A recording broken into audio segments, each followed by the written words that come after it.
Hello बच्चों, let's see this question. Highly electropositive metals cannot be commercially extracted by carbon reduction processes at higher temperature because these चार हमें options given है। तो हमें question में वो बोलता है कि जो हाईली इलेक्ट्रोपॉजिटिव मेटल्स होते हैं ना बच्चों, उनको हम कमर्शियली एक्सट्रैक्ट नहीं कर पाते कार्बन रिडक्शन प्रोसेस के थ्रू एट हायर टेम्परेचर्स। इसका क्या मतलब बच्चों, अब वैसे पहली बात ये देखते हैं कि कैसे होती है कार्बन रिडक्शन प्रोसेस मेटल्स में।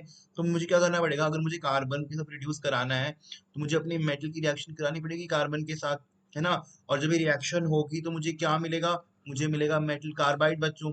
ठीक है, मगर ये रिएक्शन ऐसे ही इतनी इजीली नहीं हो जाती, मुझे बहुत ज्यादा हीट देनी पड़ती है at very very high temperatures बच्चों to make this reaction feasible. ठीक है बच्चों, to make these type of reactions feasible,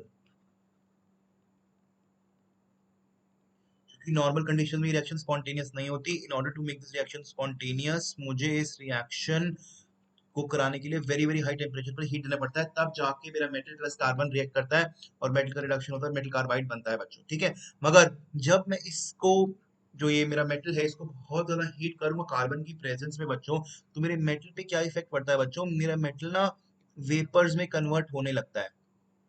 और वेपर्स में कन्वर्ट होने की वजह से मेरे प्योर मेटल का मुझे लॉस होने लगता है, मेरे मिक्सचर के अंदर प्योर मेटल का लॉस होने लगता है। अगर मेरा मेटल ही, जो प्योर मेटल जिसके एक्सट्रैक्शन के लिए मैं काम कर रहा हूँ, और उसका वेपर बन के मुझे लॉस होना शुरू हो गया, तो क्या फायदा इसी कार्बन रिडक्शन प्रोसेस का बच्चों। ठीक है बच्चों, और जो ये मेटल कार्बाइड बनते हैं ना बच्चों, ये आयनिक नेचर के होते हैं।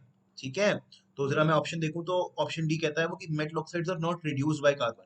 रिड्यूस तो हो जाते हैं मगर बहुत हाई टेम्परेचर पर होते हैं, तो ये तो ऑप्शन नहीं हो पाएगा। ठीक है बच्चों, ऑप्शन सी कहता है कि delta G F of highly electropositive metal oxide is having low negative value. Low negative value का मतलब होता है स्पॉन्टेनियस, स्पॉन्टेनियस तो होती अगर तो हमें इतना हीट क्यों देना पड़ता, this is wrong. Option B कहता है metal combine with carbon to form ionic carbide, हाँ ये बात सही है, आयनिक कार्बाइड देता है। And option B, option A कहता है metal combines with carbon to form covalent carbide, नहीं बच्चों कोवेलेंट नहीं देता, आयनिक देता है, इसलिए आपका ऑप्शन बी सही हो जाएगा बच्चों। सो मेक अ नोट कि option B is the correct answer बच्चों। Thank you.